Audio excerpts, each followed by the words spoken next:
Olá, prezados amigos, sejam bem-vindos ao canal Revisando Direito. Meu nome é Ricardo Pedrosa, sou professor de Direito Tributário. E atendendo ao convite dos ilustres amigos George Bertino e Carlos Eduardo Coutinho do Duca, estou fazendo aqui a estreia nesse festejado canal. O que é que eu separei para essa aula introdutória? Separei o tema Imunidades Tributárias Religiosas. Bem, antes de adentrarmos no cerne da questão, eu gostaria de fazer alusão a uma máxima do direito público que diz: não existe direito sem Estado, assim como não há Estado sem tributo.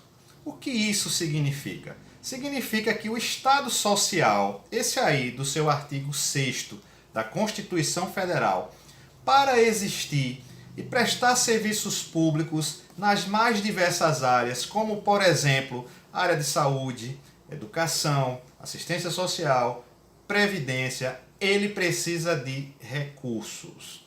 Assim como para manter a sua máquina pública em pleno funcionamento, a manutenção dos prédios públicos, a manutenção de sua frota de veículos, por exemplo, para manter em dia a remuneração do seu quadro de servidores, o Estado precisa de receita, de recursos. E qual é a principal fonte de receita estatal? É a tributação. Logo, tendo em vista isso que acabei de falar, o Constituinte outorgou ao Estado o poder de tributar, para que cada ente federado, dentro de suas respectivas atribuições e competências, possam criar tributos, ok? Possam criar tributos. Mas vem a primeira pergunta, e diga-se de passagem, a pergunta-chave para a nossa aula de hoje. O poder de tributar do Estado é ilimitado? O Estado pode tudo em matéria de tributação? A resposta é um sonoro não. Pois, se assim fosse, o Estado iria menoscabar o nosso direito de propriedade num curto espaço de tempo. Ou seja, no estalar de dedos, o Estado iria confiscar todos os nossos bens, toda a nossa renda, nos privando do mínimo existencial, do mínimo que nos garante uma vida digna.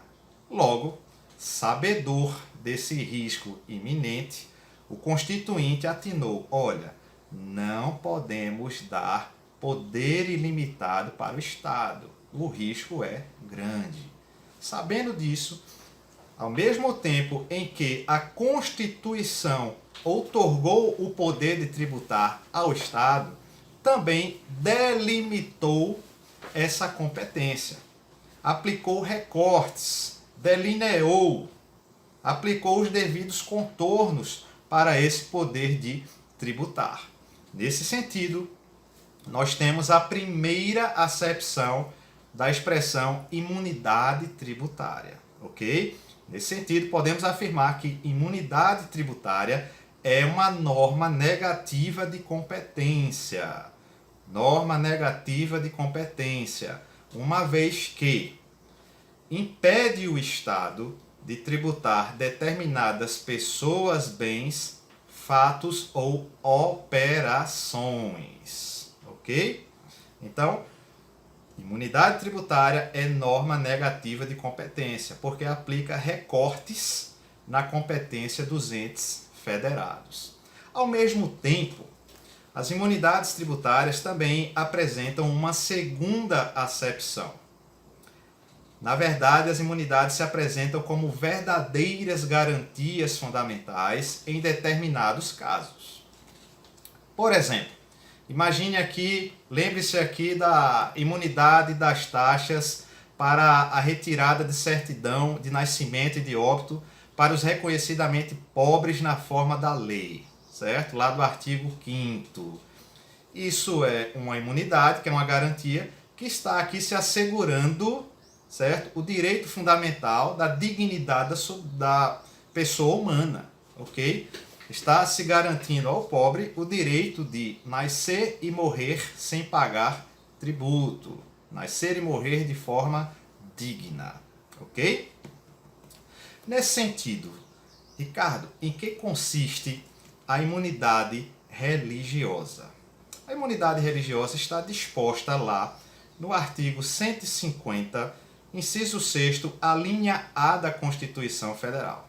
E diz: sem prejuízo de outras garantias asseguradas ao contribuinte, é vedada à União, Estados, Distrito Federal e municípios instituir impostos, guarde isso, impostos sobre templos de qualquer culto, tá? 150, inciso 6º, a linha B. Olha só, se ligue, por favor, no inciso 6º.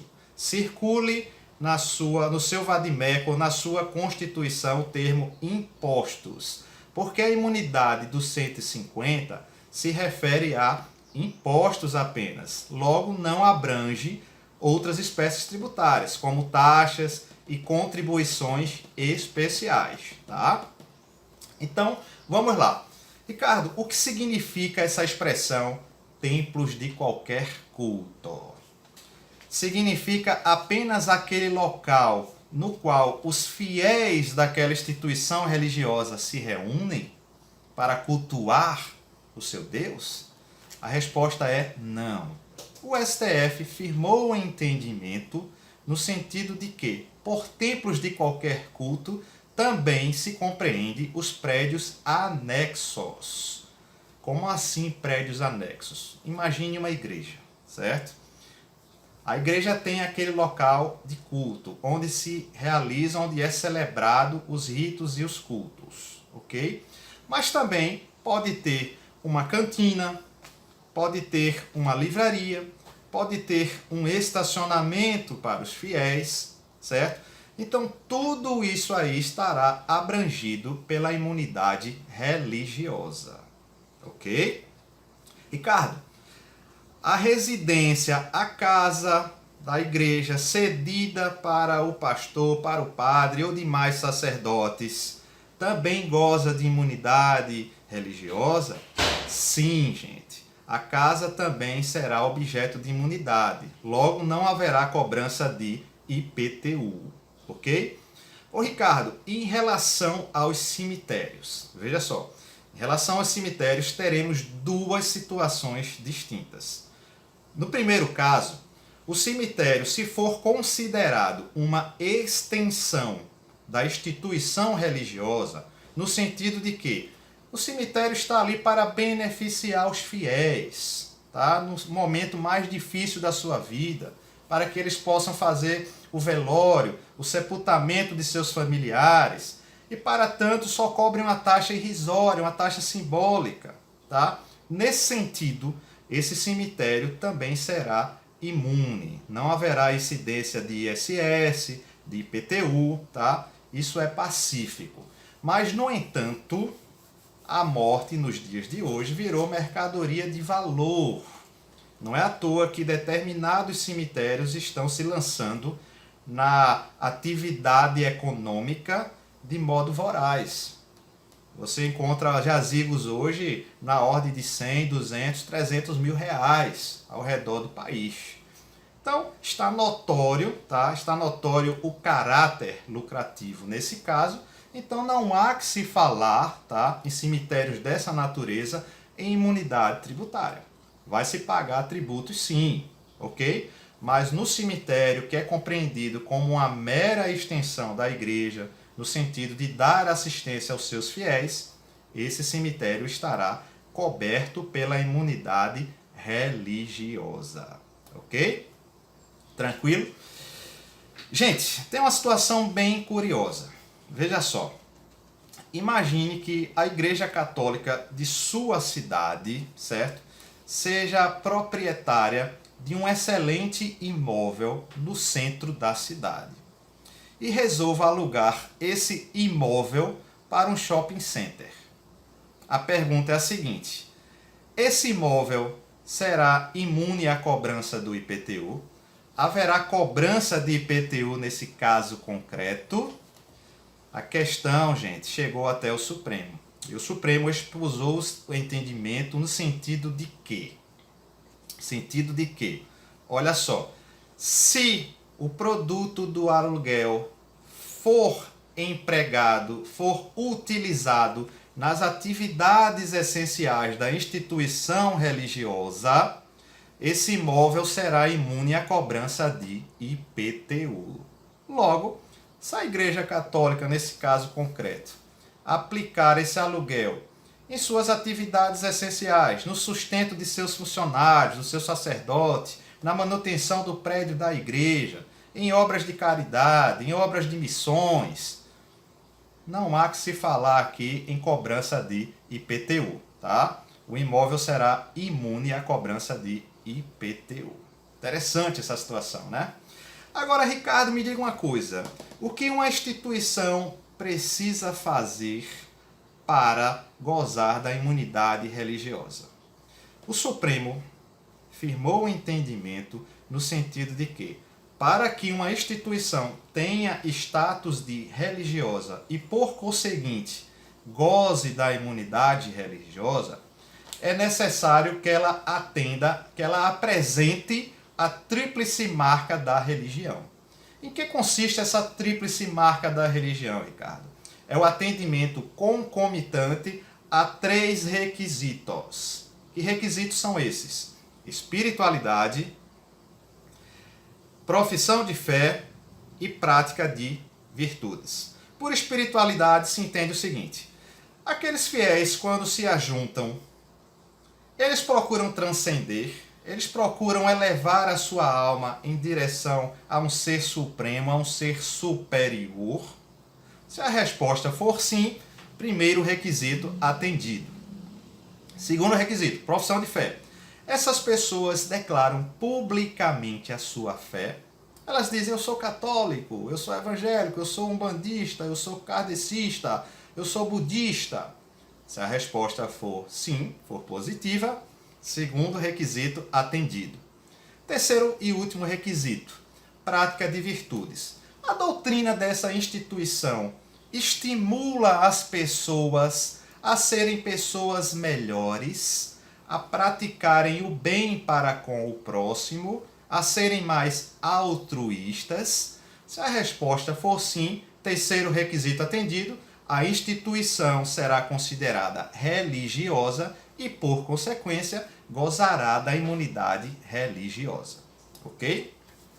Nesse sentido, chegaram 2 situações para a apreciação do Supremo Tribunal Federal.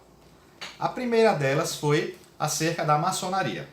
As lojas maçônicas gozam da imunidade tributária. Olha só, muito embora a boa doutrina compreenda que as lojas maçônicas atendam a tríplice marca da religião, certo?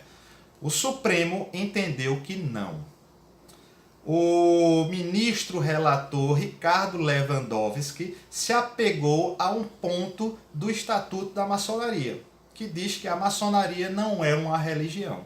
Logo, por isso, o STF firmou o entendimento de que maçonaria não é instituição religiosa e, consequentemente, não deve gozar da imunidade tributária.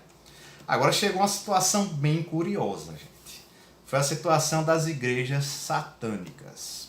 Me diga uma coisa: a igreja satânica, a igreja do coisa ruim, do capiroto, do bicho preto, goza de imunidade tributária? Sim ou não? Gente, olha só. Nesse caso, não foi utilizado o fundamento da tríplice marca da religião. Aqui foi feita uma interpretação constitucional teleológica, ok? Interpretação constitucional teleológica. Nesse sentido, o que se levou em consideração aqui foi o preâmbulo constitucional.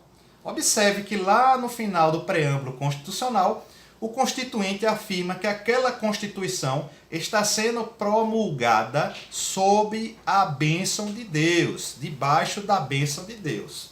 Logo, trazendo aqui para o âmbito das igrejas satânicas, porque elas não devem gozar dessa imunidade tributária. A ideia foi a seguinte: olha, como pode uma Constituição porque invoca a proteção de Deus em seu preâmbulo, conceder algum benefício fiscal a uma instituição religiosa que nega esse Deus, que achincalha o nome desse Deus. Então, a partir da aplicação dessa interpretação teleológica, se chegou à conclusão de que as igrejas satânicas não gozam da imunidade tributária religiosa.